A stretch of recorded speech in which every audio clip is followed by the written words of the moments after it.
Feel the air around you thin as silk moving like an invisible ocean. If you were born sensitive, you've likely lived in those waters your whole life. You step into a meeting and instantly sense who's hiding grief. You queue at the supermarket and feel the worry of the person ahead touch your skin like a wave. I'm not talking about flashy auras. I'm speaking about a field of psychological resonance, what some call the empath's aura, a clear surface that both reflects the world and reveals what the world tries to hide. So who is an empath really? Here's a working, practical definition so you can see yourself clearly. You know when the atmosphere is about to shift before anyone speaks. You leave gatherings exhausted even when nothing happened. You struggle to tell where your feelings end and someone else's begin. This is not the same as being an HSP, highly sensitive person, which leans towards sensory overload. And it's not the same as codependency, where identity survives by suppressing personal needs to please others. Equally important, not every empath is forged by trauma. Innate temperament, family climate, and social conditioning weave together. We need nuance so we don't trap ourselves inside a destiny story. That nuance begins with language. Empathy is feeling with sharing an inner climate. Sympathy is feeling for standing at the edge of pain. Compassion is feeling and holding a loving distance, a heart that stays open with a shore. Entanglement is different. That's when you lose boundaries and become the sponge of the collective. In Jung's voice, this distinction is the sword of discernment. Without it, kindness eats itself alive. So our opening isn't just a pretty water metaphor. It's a call to return to the ego-self axis with one simple luminous question. Does this emotion belong to me? If at times the answer is no, know that this very moment opens another possibility's sovereign presence. A mature empath isn't a jar for every storm. They're a channel through which the current can move and transform. When your aura clarifies, you begin to read deeper swells, archetypal stories beneath everyday feelings. In dreams, this appears as water-still lakes, underground rivers, cathedrals filling with tide. By day, it's the quiet knowing that someone will break open even while they smile. You don't need magic. You need inner discipline, pause, breathe, name what's here, and choose one small boundary-restoring act. That's when compassion becomes wisdom, and sensitivity stops being an open wound and becomes an instrument of clarity. Here's the invitation to keep going. Next, we'll map this resonance field with an image-rich, practical Jungian guide from persona and shadow to the childhood complexes that keep us fused. Why water repeats in the dreams of sensitive souls. How to discern the difference between rescuing and witnessing. And 3 simple, potent rituals, so you stop being a sponge and become a lighthouse. A single-axis question: is this mine? A 90-second boundary ritual to reset your field, a 12-minute active imagination practice. If you've ever left a room feeling like your heart just ran a marathon, this may be the exit you've been waiting for.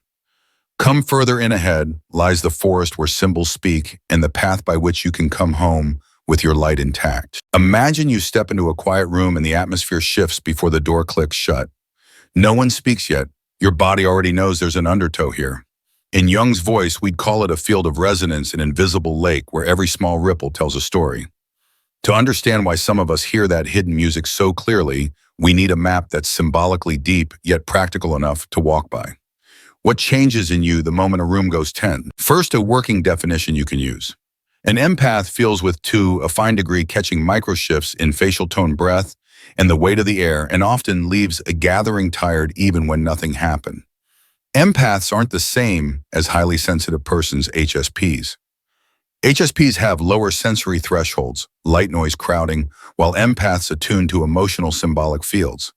Nor is empathy the same as codependency, where identity survives by suppressing personal needs to keep approval. In Jung's language, empathy belongs to eros, the connective principle. Entanglement is eros without boundaries, and it turns your heart into a sponge. Where do you cross from feeling with into caring for? So where does an empathic aura come from? Picture 3 tributaries feeding one river. First, temperament, a nervous system with a thinner, semi-permeable membrane, like psychological skin that feels the wind. Second, early environment, a child near an unpredictable adult learns to scan the weather before words. Is a storm coming? And the habit hardens into identity. Third, social conditioning, cultures that reward the good listener, the helpful child, the selfless teammate, inadvertently praise self-erasure. These streams merge and later we call it just who I am. Jung warns that who I am is often a persona, the useful mask we learn to wear. Which stream shaped you most: temperament, training, or praise? Behind that mask lives the shadow.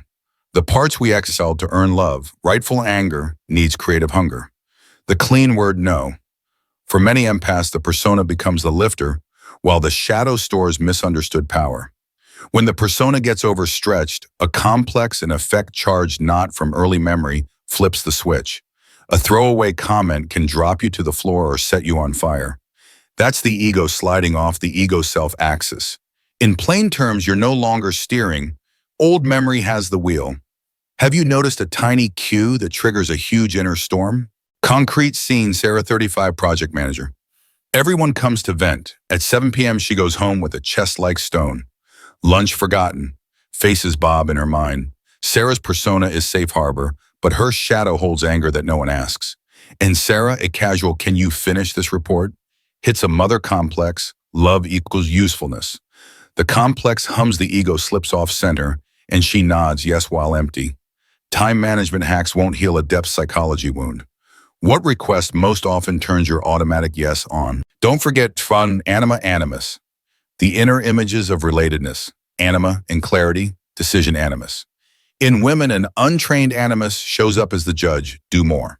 In men, an overflooded anima can make them crave depth, yet fear drowning.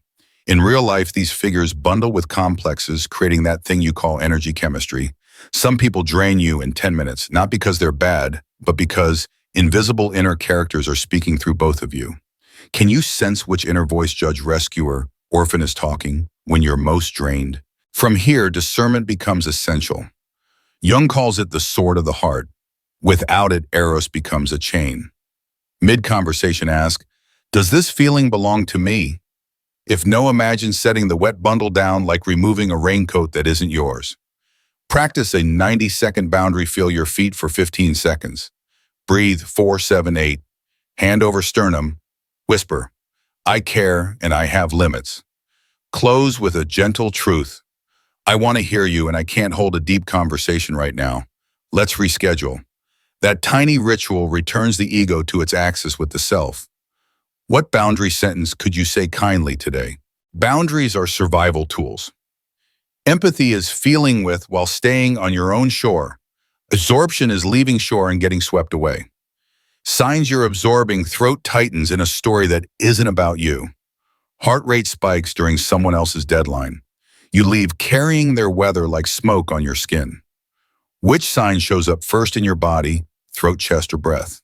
When you still feel like a sponge, remember Jung's temple image. Your aura is a sanctuary. Not everyone gets to track mud across his floor. After heavy interactions, run a brief GROUND ritual. Ground stand 30s. Feel your heels. Release, exhale, longer than inhale. Observe, is this mine? Undo, merge. Imagine returning the bundle with respect. Nourish, warm water. Document 5 lines on what you learned. This isn't airy energy hacking. It's disciplined hygiene, so Eros stops running cone.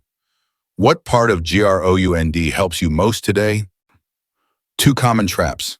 Spiritual bypassing, using lofty language to dodge living feelings.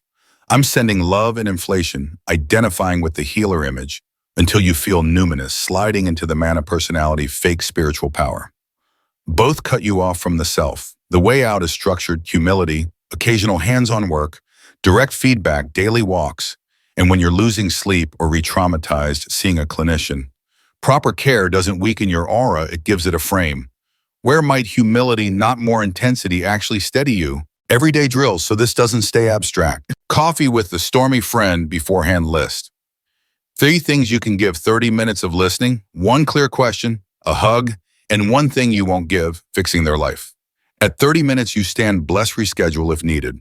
Supermarket, sudden heavy chest. Pause 10 seconds, look around. Notice a crying child, long exhale, whisper. Not mine, bring attention back to your palms. Relationship, 2 a.m. Sob call. I'm with you. I'll call at 8 a.m. Onium, and we'll take 1 next step. That's Eros with Banks. The light stays on. Which drill could you try this week? 1 more honest layer. Many empaths grew up learning, if I'm useful, I'm lovable.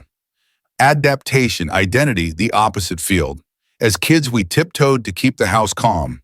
As adults, we become firefighters at work and in love. The body tells the truth: tight chest, shallow breath, stiff shoulders, ragged sleep. The body doesn't lie. It's the unconscious, written in muscle, in pulse.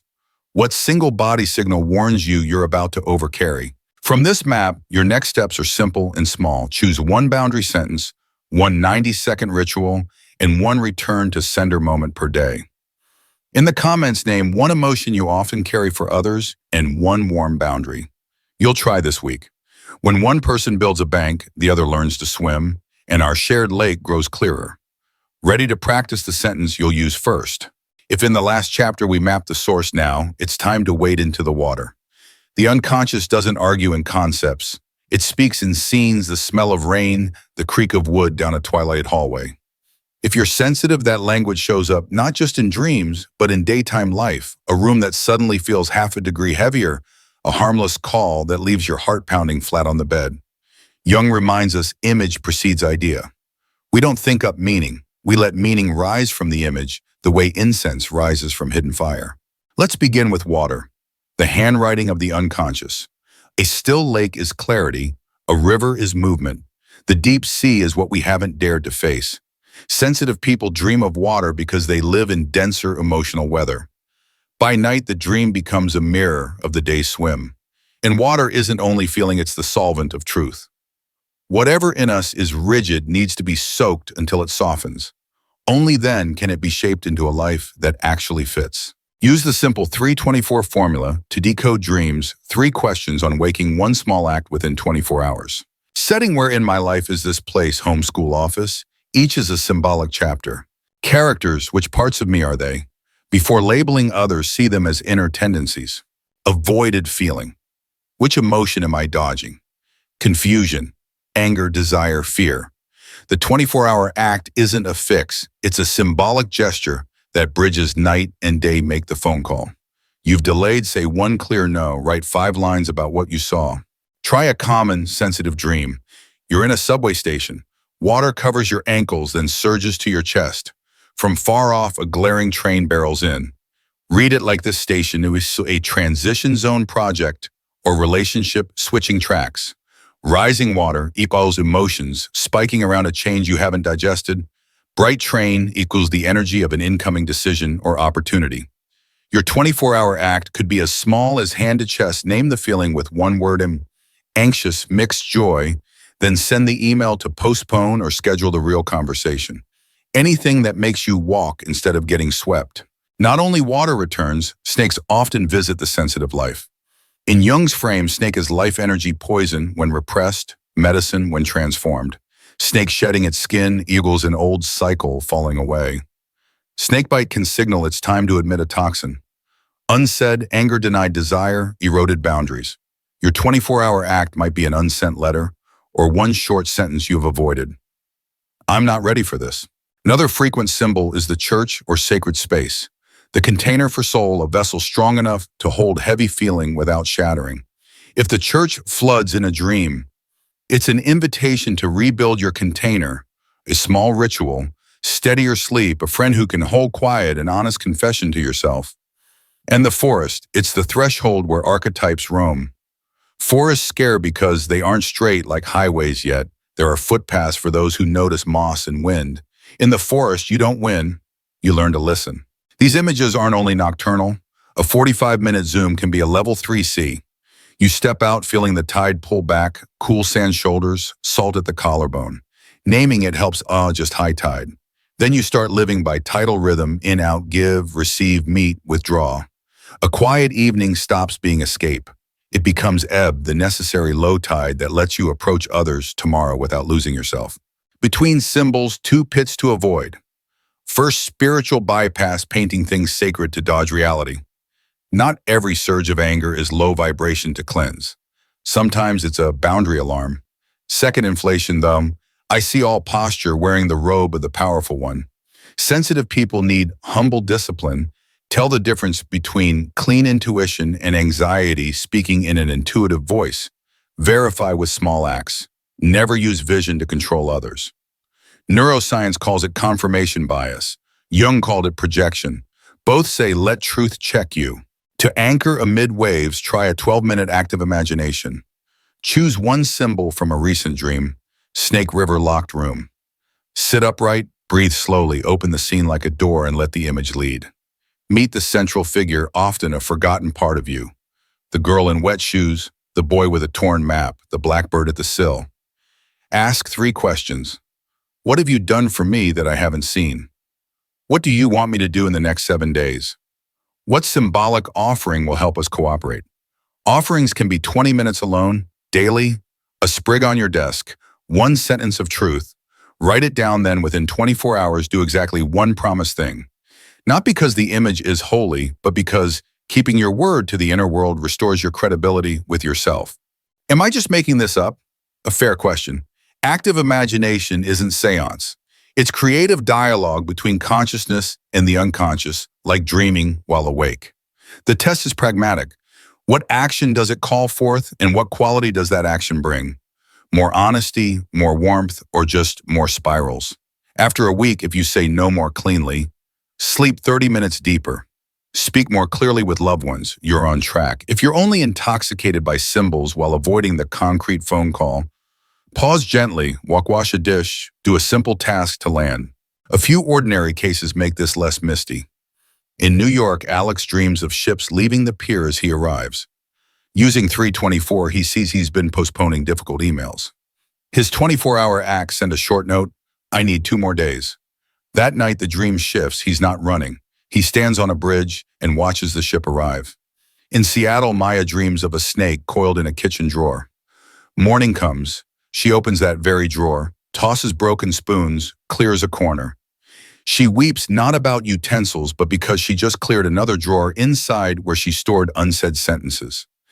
Sensitive people don't need grand miracles. They need concrete gestures to land intuition on the ground. If you're still with me, help map our shared sea. In the comments, offer 1 dream image. No private details, just a word or 2. Murky water lantern, broken bridge. Add 1 24-hour act you are willing to take. When we make small vows, public others recognize themselves and feel less alone. That's how a community forms, not by perfect lectures, but by small promises we can keep. Next time, we'll bring symbol into daylight with a clear ritual, kit boundaries, as daily rite, a demerging practice after tough conversations, and training the animus as an ally, a voice that speaks little but precisely protecting the heart while opening the path of work. From here, we'll leave the water to learn how to become shore, a shore steady enough for others to touch without being swept away. It's time to step out of the waters of symbols and build a steady shore. If part 1 mapped the source and part 2 taught the language of dreams, then part 3 is the daily art. How to keep the heart open without overflowing. How to feel with others without disappearing. In Jung's tone, this is the journey from aimless eros to eros with edges from compassion into wisdom. Shores don't appear by magic, they're made by ritual. Begin with a simple image, the threshold. Each morning your hand touches the doorknob and you cross the thin line from me to the world. For the sensitive person, that threshold is life or death. Either you remember who you are or you dissolve into the day's story. So make a 45-second threshold right. Hand on chest, slow inhale, longer, exhale. Then speak a sentence that is both gentle and firm, a vow of the shore. Today I show up with kindness that has limits. That sentence is a wooden stake in the ground, something to hold when the wind rises. What stake will you plant this morning? Boundaries in Jung's view aren't cold walls. They're containers able to hold warmth without spilling. Divide them into 3 layers so they're livable: the physical, emotional, symbolic. Physical is time and space instead of always available. Insert a 10-minute break between calls and walk the block 3 times.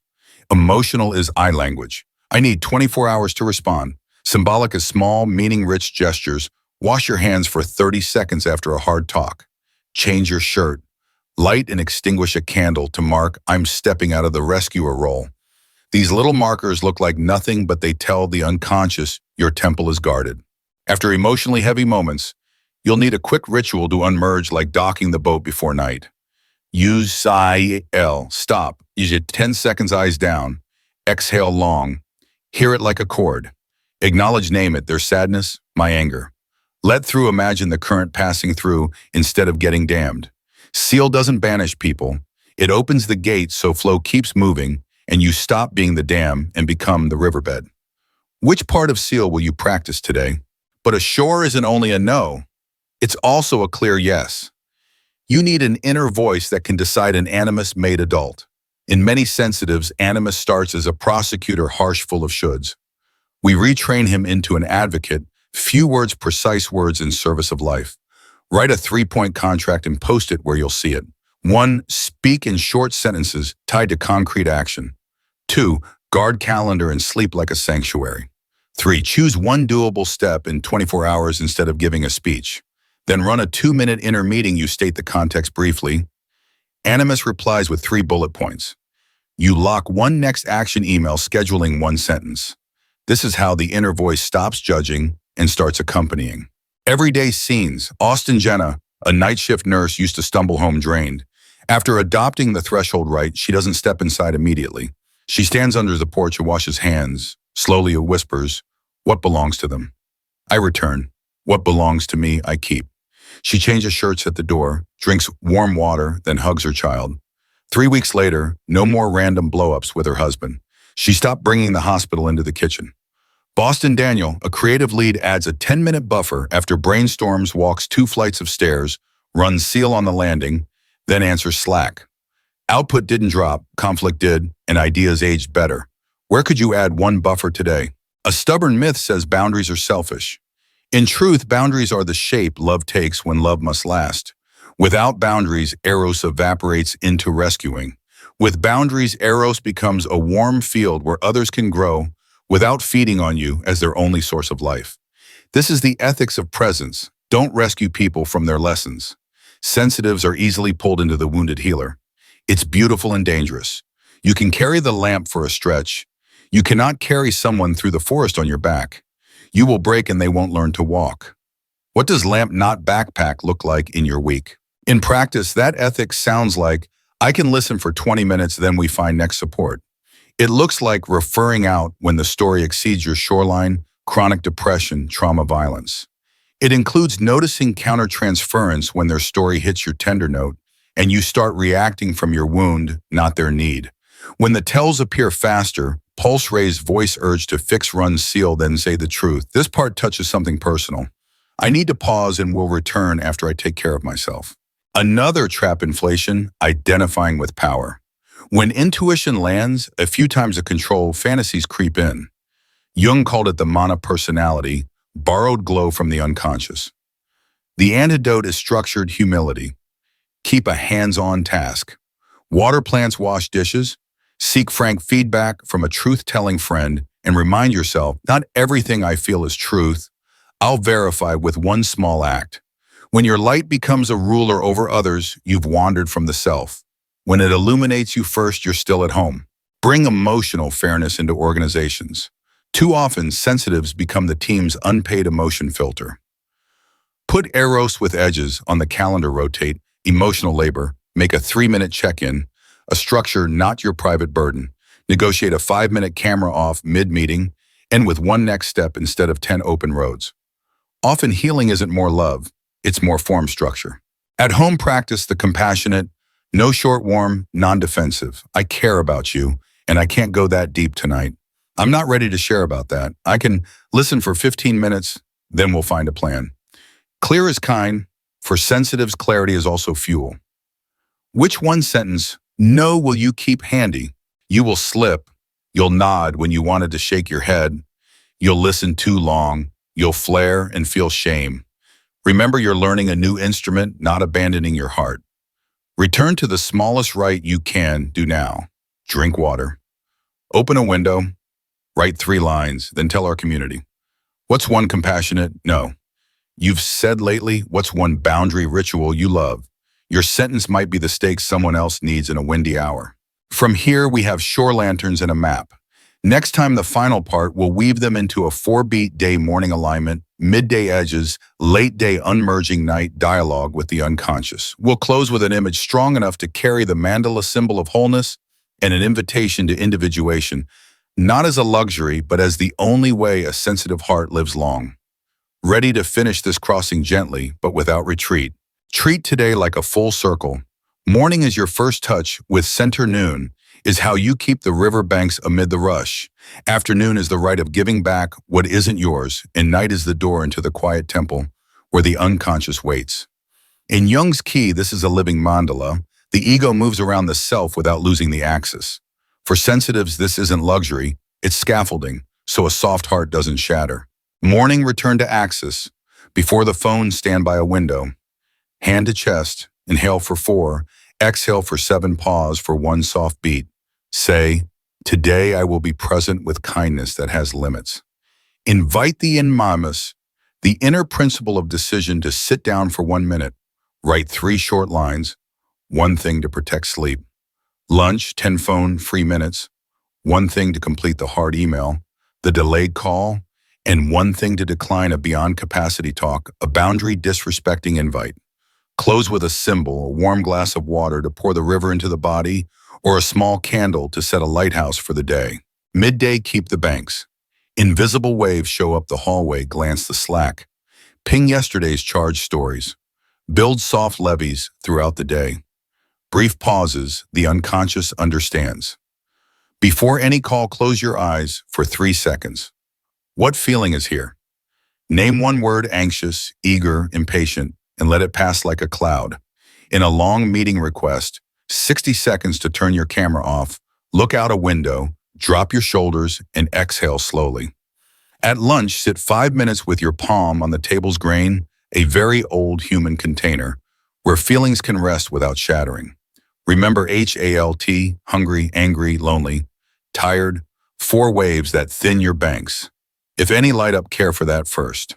Afternoon, undo the entanglement. After dense encounters, find a small landing, a stairwell, a sunny bit of sidewalk, a park bench. Stand still 10 seconds and let the lungs pull you out of the whirlpool. Use the RCL, stop, exhale long, assert the name that is their sadness.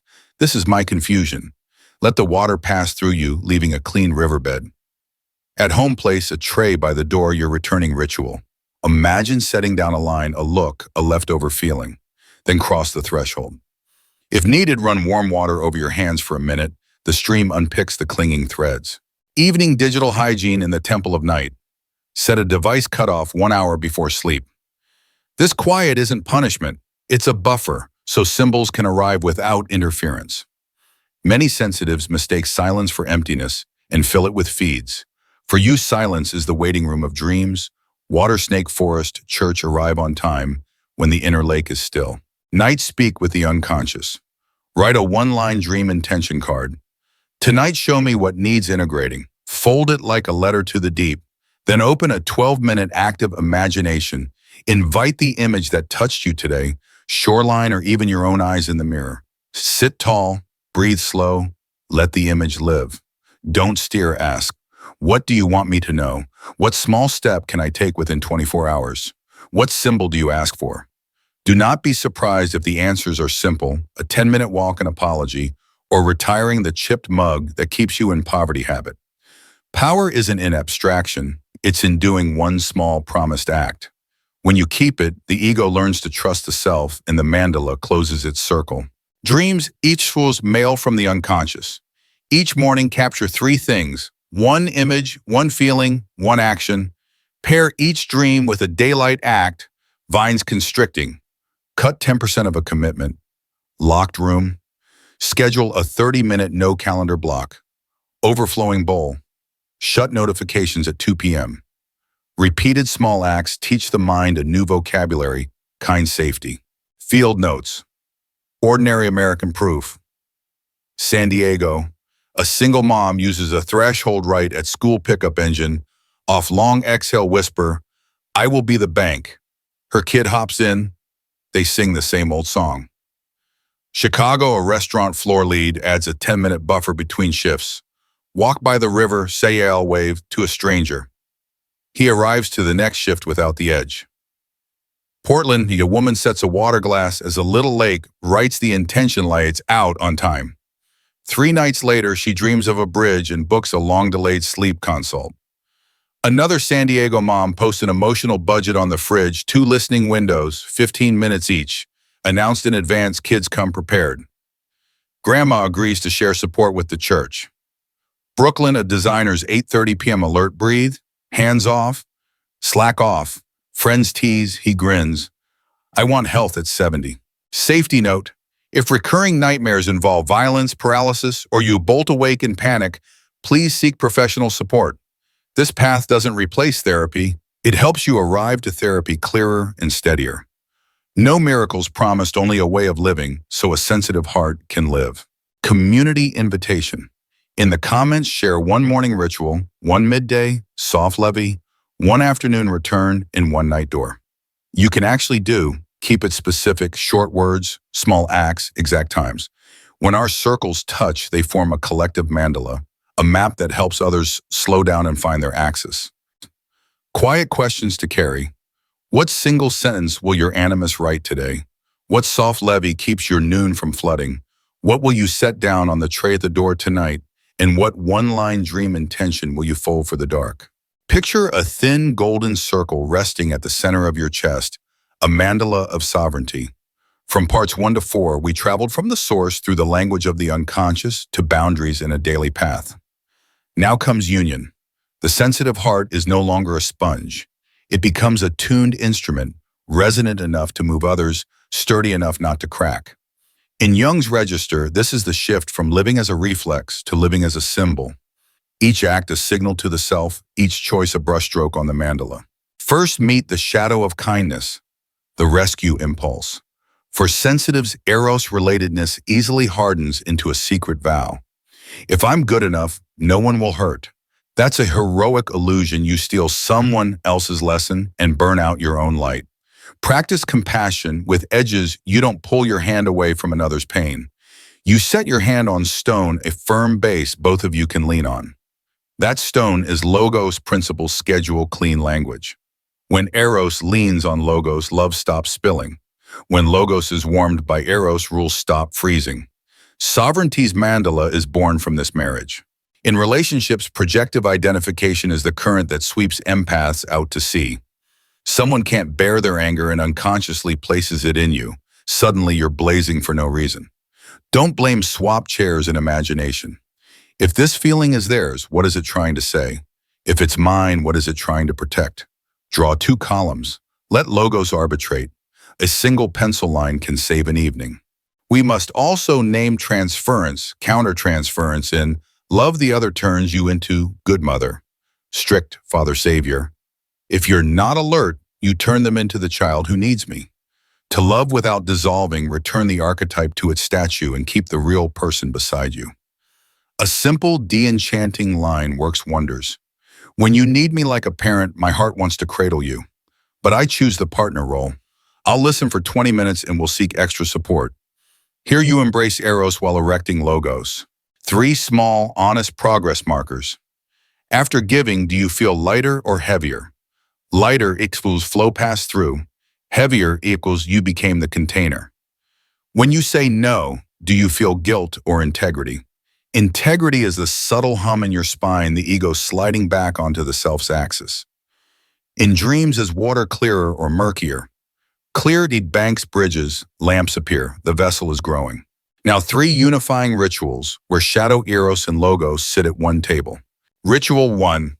Anger gets a passport. Anger is life force dammed up. Don't hurl it. Don't swallow it. Stamp a passport palm on the desk, whisper, anger. I see you, then write 3 lines. What is anger protecting? Which boundary was crossed? What small corrective step? Now, a rescheduled call. I'm not available for that, or a short email is enough for logos to intervene so eros doesn't turn violent. The exiled shadow enters legally. Ritual 2. Eros keeps hours. Choose 2 fixed windows for deep presence, say 12:30 to 12:50 and 7:30, 7:50 p.m. Invite share time into those windows. Outside them, you're still kind, just brief. This keeps eros from flooding every doorway and gives your nervous system a rhythm to trust. Expect early misunderstandings. Logos needs a few steady weeks to prove your new shoreline. Ritual 3. Active imagination, civic edition. 1 evening a week, convene an inner council. Shadow the left out one, eros the heart. Logos the action voice. Give each 2 minutes on a live issue, e.g., a relative calls right at bedtime. Shadow names what it hates. Eros names what it fears losing. Logos proposes one concrete rule. Close by signing a one-line minute, e.g., after 9 p.m. airplane mode, call back in the morning. Repeat weekly. Your inner cabinet grows quieter and stops staging coups. Let's anchor this with real-life cases. Case of family from Houston. Maribel, the eldest, was the household emergency line. She implemented Eros Keeps hours, 2 daily support windows. Outside them, only pre-agreed crisis codes. Her mom first called her distant. Maribel used Ritual 1 to keep anger lawful and wrote a gentle letter about love with edges. 3 weeks later, the family shared duties. Her brother took mom to the doctor for the first time. Maribel's arrows grew warmer, no longer drained. Case B, Workplace Denver. Priya, a designer, kept getting pulled into colleagues' emotional edits. She adopted the 5x5 rule feedback. Max 5 minutes, 5 bullet points. She taped clear as kind to her monitor and ended meetings with one next step only. The team stopped looping. Priya stopped carrying work home. Logos made Eros effective, not exhausted. Case C, Love Miami. Luis and Harper were stuck in a loop. Harper called at 1 a.m. in tears. Luis listened, then woke up angry. They tried civic active imagination for the relationship. Harper's shadow feared abandonment. Eros wanted closeness. Logos proposed 20-minute deep window before 10 p.m., plus 8:30 a.m. check-in. In 3 weeks, Harper's nightmares eased. Luis could love without snapping. Watch 2 common distortions. Spiritual bypass, hiding behind lofty words. Antidote, measurable action within 24 hours. Inflation, self-appointing as the healer. Antidote, structured humility. Hands-on chores. Frank feedback, name the misrepair fast. Keep a personal rhythm score so you see movement, not drift. Each night rate 0-3, clear boundary, warm heart, clean action. Don't chase high scores, chase steady ones. After a month, review the line graph that is your mandala across time, concentric rings thickening. And if you've listened this far, help weave an Eros Logos Commons right here. Comment with one non-rescuing sentence you'll use this weekend, 5x5 rule for work, and one symbol you'll invite to Thursday night's inner council. Keep it short and clear so others can take it home. When hundreds of small rituals meet, a strong net stretches under all our feet. As we close today's circle, pause for a heartbeat like a lighthouse, stopping mid-turn to take the whole sea into its chest.